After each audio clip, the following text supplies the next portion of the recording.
in male category. Our best in tuxedo. No other than candidate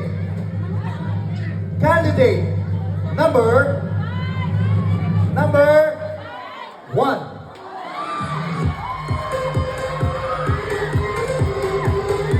For the best in gown. For the best in gown, candidate number one. Alright! So, tagla sila. Okay, may call on the parents and advisors of these candidates who win the best in the beginning to our best in play suit in male category. For our best in play suit in male category, candidate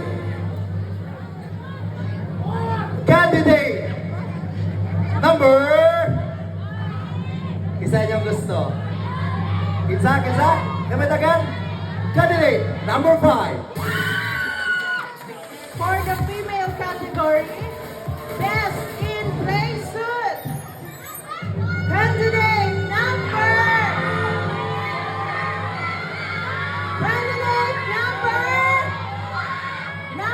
10.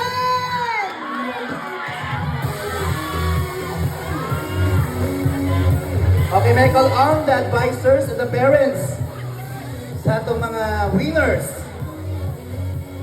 For number 7. And for our best in production number, female, candidate number 9. Okay, so may call on the parents of our best in production number together with your advisors. Number 10. Let's go. Okay.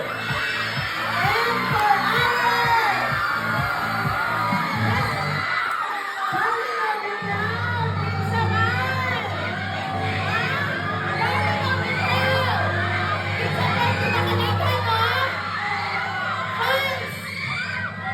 okay, for Miss Guardian of the Crown, candidate number 9.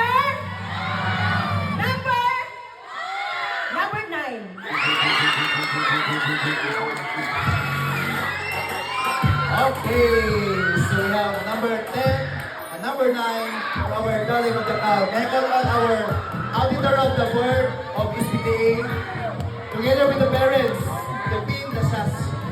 No? So, Mr. and Miss Darling of the crowd.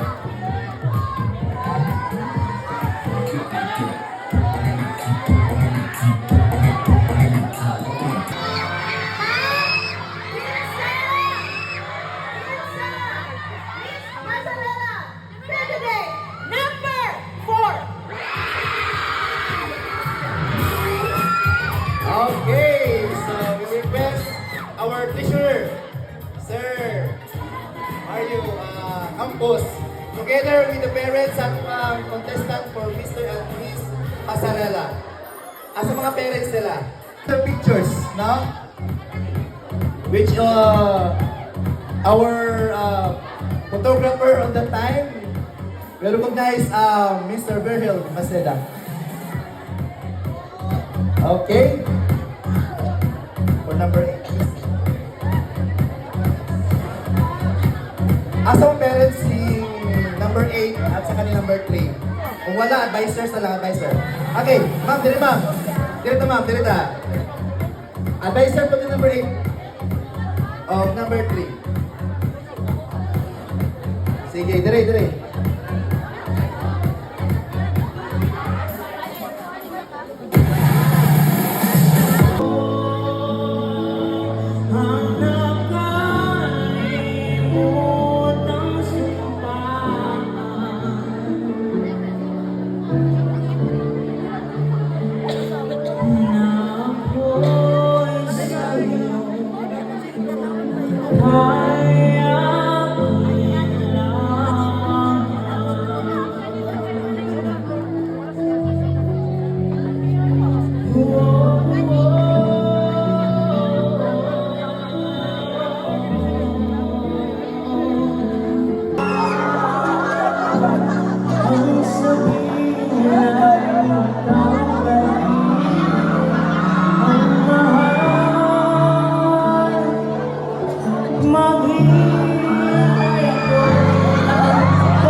parents, friends, and family who have supported me in every step of the way.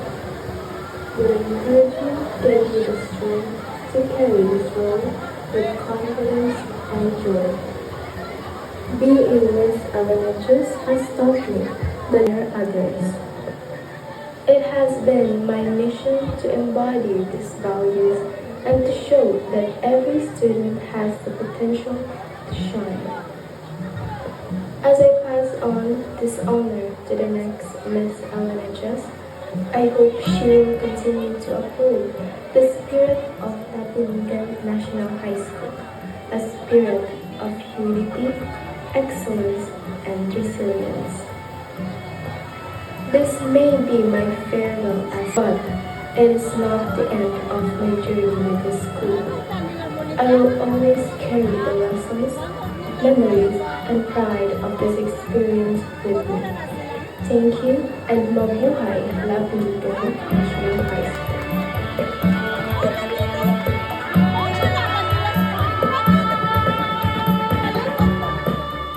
And pride. This journey has been more than just wearing a crown or a title. It has been about representing our school, inspiring our fellow students, and carrying the values of excellence, leadership, and camaraderie. I would like to sincerely thank our principal, teachers, classmates, and friends who have supported me throughout this reign. Your encouragement gave me the strength to fulfill my role with confidence and joy. Being Mr. LNHS has taught me that true leadership is not about standing above others, but about walking with them, lifting them up, and showing them that they too can shine. As I pass on this honor to the next Mr. LNHS, I hope that he will continue to uphold the spirit of our school and inspire others, just as I have tried to do. This may be my farewell as Mr. LNHS, but it is not the end of my commitment to Lapunigan National High School. I will always carry this experience with me, and I will continue to serve and support. Thank you, and mabuhay Lapunigan National High School.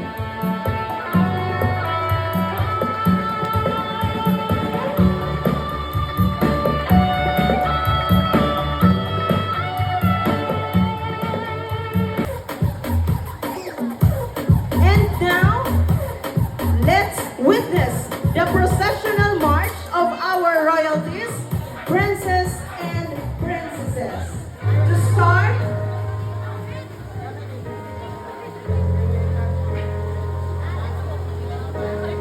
To start off with a 9 water please ambulan.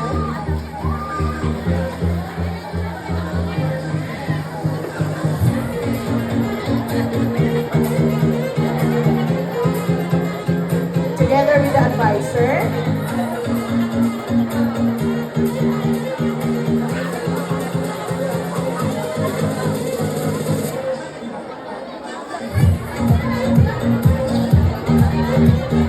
Advisor, please.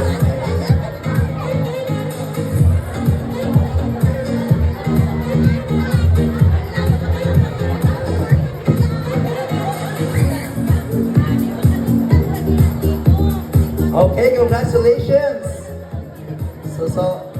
Ano mang kita raw na mas nakuhaan, no? Puro tani Miss Universe ang dating charm. Yes! Mura kong sigit sa galing sa sol. Sa itong host ka din. Oh my God! Nice na kitila. Pasayluan ko. Yeah. Number 1. Okay, so at this time we will give some certificates of commendations to our judges who are part of this event. So, I will be... At a highly competitive regional level competition, the school proudly commend your efforts. Ladies and gentlemen, we're proud to present to you Miss Lori Joy Capuy.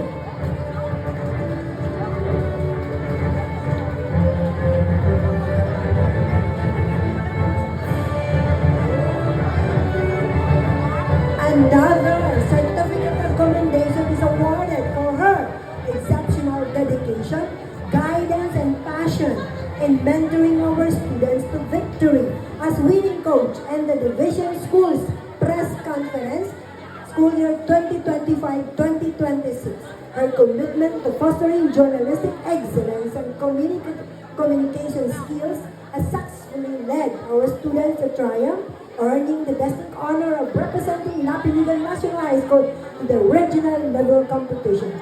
Governed this 13th day of November 2025 at Lapinigan National High School, Lapinigan, San Francisco, Agusan del Sur, signed Sandro R. Sagarinas, Principal 2.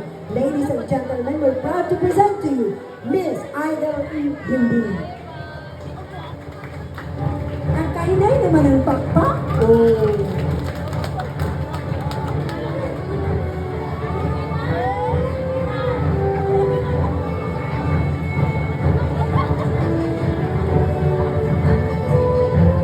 School programs is hard work, careful planning, and teamwork were essential to the accomplishment and smooth running of the school's programs, projects, and initiatives. Governed the certain day of November 2025 at Lapinigan National High School, Lapinigan, San Francisco, Agusan del Sur, signed Sandro Satorinas, Principal 2. Ladies and gentlemen, we're proud to present to you outstanding teacher, Mr. Verhel C. Masaya.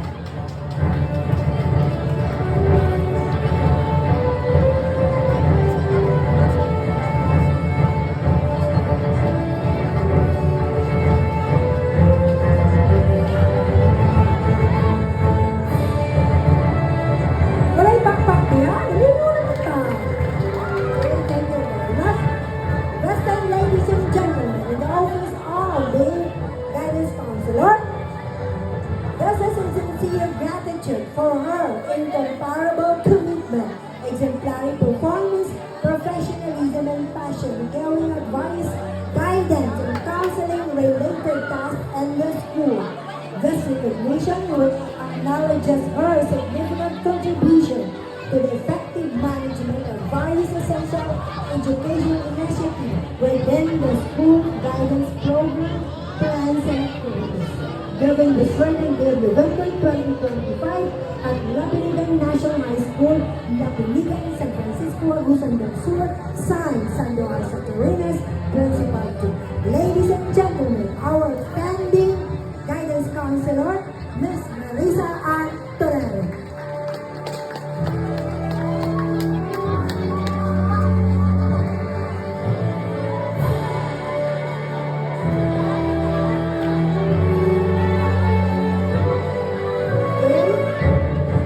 Another certificate. This is the same text is awarded to Mr. Reynaldi R. Navarro, L. Navarro, a standing guidance counselor of Lapinigan National High School.